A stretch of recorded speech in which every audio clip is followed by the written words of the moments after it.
Hi friends, welcome to Amina சமையல். சமையல் பார்த்தீங்கன்னா ஒரு சூப்பரான சிக்கன் வறுவல் ரெசிபி தான் ஃப்ரெண்ட்ஸ் நான் போகிறேன். இந்த சிக்கன் வறுவல் பார்த்தீங்கன்னா சாதம் குஸ்காசுக்கெலாம் சைட் டிஷ்ஷாக ரொம்ப அருமையாக இருக்கும். சிக்கன் வாங்கினா ஒரு டைம் இது போல் செஞ்சு பாருங்கள், அடிக்கடி செய்வீங்க. அந்த அளவுக்கு இது பார்த்தீங்கன்னா நல்லா டேஸ்ட்டாக இருக்கும் ஃப்ரெண்ட்ஸ். மசாலாலாம் வறுத்து அரைச்சி இந்த சிக்கன் ஃப்ரை எப்படி செய்யறது வாங்க வீடியோ எடுத்து பார்க்கலாம். வீடியோக்குள்ளே பார்க்க வேண்டியது வரைக்கும் நீங்கள் ஆமினா சமையல் சப்ஸ்கிரைப் பண்ணிக்கலாம். சப்ஸ்கிரைப் பண்ணிக்கோங்க, வீடியோவை ஸ்கிப் பண்ணாமல் பாருங்கள். 1 கிலோ அளவுக்கு சிக்கன் பார்த்தீங்கன்னா கழுவி வச்சுருக்கேன். பேன் சூடாமல் இதில் 2 பீஸ் பட்டை, ஒரு பிரியாணி இலை, 3 டீஸ்பூன் அளவுக்கு வரமல்லி, சோம்பு 1/2 டீஸ்பூன், இது கூட பார்த்திங்கன்னா ஒரு அன்னாச்சி பூ, கடல் பாசி, காரத்துக்கு ஏற்ற மாதிரி வரமிளகா, இது எல்லாத்தையுமே லோ ஃப்ளேம்லேயே நம்ம வறுத்துக்கலாம்.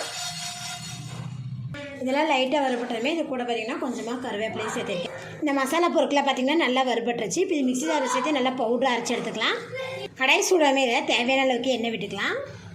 எண்ணெய் காஞ்சதுமே இதில் பார்த்திங்கன்னா 3 பெரிய வெங்காயம், இதை பார்த்திங்கன்னா நல்லா பொடியாக கட் பண்ணி வச்சுருக்கேன். இது கூட கொஞ்சமாக சால்ட்டு சேர்த்துட்டு நல்லா பொன்னிறமாக வதக்கி எடுத்துருவோம். வெங்காயம் பார்த்திங்கன்னா இந்த அளவுக்கு பொன்னிறமாக வதங்கினா போதும். இப்போ இது கூட பார்த்திங்கன்னா இஞ்சி பூண்டு பேஸ்ட்டு 2 டீஸ்பூன் அளவுக்கு சேர்த்துக்கோங்க.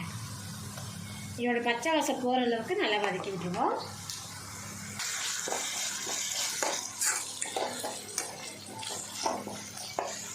இஞ்சி பூண்டு பேஸ்ட் போட்டு நல்லா வதக்கி விட்டுட்டேன். இப்போ இது கூட பார்த்திங்கன்னா ஒரு சின்ன சைஸ் தக்காளி பழத்தை ஒன்று சேர்த்துக்கலாம்.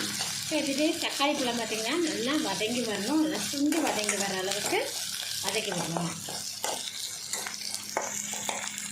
தக்காளி நல்லா சுண்டி வர அளவுக்கு வதங்கினதுக்கப்புறம் ஃப்ளேம் வந்து லோ ஃப்ளேம் வச்சுட்டு இதில் ஒரு 1/2 டீஸ்பூன் அளவுக்கு மஞ்சள் தூள் சேர்த்துருங்க. மஞ்சள் தூள் சேர்த்துட்டு நல்லா கலந்து விட்டுருவோம்.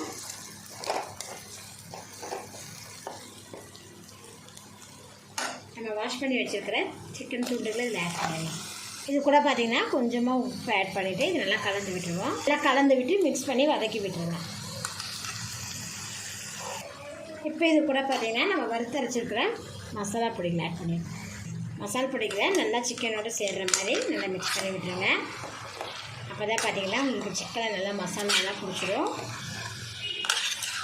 இது லோ ஃப்ளேமில் வச்சு செய்வோம்.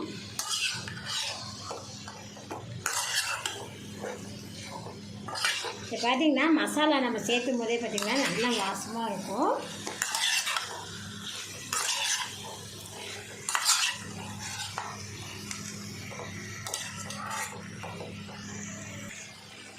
இது 10 நிமிஷம் லோ ஃப்ளேமில் மூடி வச்சிடலாம். 10 நிமிஷம் பார்த்திங்கன்னா லோ ஃப்ளேம்லேயே வச்சுட்டு இப்போ மூடி ஓப்பன் பண்ணி பார்க்கும்போது எண்ணெய் பார்த்திங்கன்னா தெரிஞ்சு வந்துட்டுருக்கு பாருங்கள். அதுவும் இல்லாமல் அந்த கறியில் இருக்கிற தண்ணியும் பார்த்திங்கன்னா நல்லா விட்டுருக்கு. இப்போ இது கூட பார்த்திங்கன்னா 1/2 டீஸ்பூன் அளவுக்கு ஜீரகத்தூள், கூடவே குருமிளகுத்தூள் 1 டீஸ்பூன் அளவுக்கு சேர்த்திருக்கேன். இதை நல்லா பரட்டி விட்டுடலாம். சிக்கன் பார்த்திங்கன்னா இனி நம்மளுக்கு மசாலா பிடிச்சி நல்லா குக் ஆகணும். 10லேருந்து ஒரு 15 நிமிஷம் வரைக்கும் லோ ஃப்ளேம்லேயே இதை நம்ம குக் பண்ணிக்கலாம். மேற்கொண்டு இதை நம்ம பார்த்திங்கன்னா தண்ணி எதுவும் சேர்த்த வேண்டியதே இல்லை. எண்ணெயில் இருக்கிறதுலேயே பார்த்திங்கன்னா சிக்கன் நல்லா குக் ஆயிரும். 15 நிமிஷம் பார்த்திங்கன்னா லோ ஃப்ளேம்லேயே வச்சுட்டேன். இப்போ மூடி ஓப்பன் பண்ணி பார்க்கும்போது சிக்கன் பீசஸ்லாம் பார்த்திங்கன்னா நல்லாவே மசாலா பிடிச்சி பாருங்கள் குக் ஆகிருக்கு. ஆல்ரெடி நான் 2-3 டைம் பார்த்திங்கன்னா கிளறி விட்டுருந்தேன். இப்போ இது கூட பார்த்திங்கன்னா பொடியாக நறுக்கிற கொத்தமல்லி தழைகளை ஆட் பண்ணிக்குவோம். கூடவே பார்த்திங்கன்னா கொஞ்சமாக கருவேப்பிலையை சேர்த்துக்கலாம். அவ்வளோதான் ஃப்ரெண்ட்ஸ், நம்மளோட சிக்கன் வறுவல் பாருங்கள் நல்லா சூப்பராக ரெடி ஆகிடுச்சு.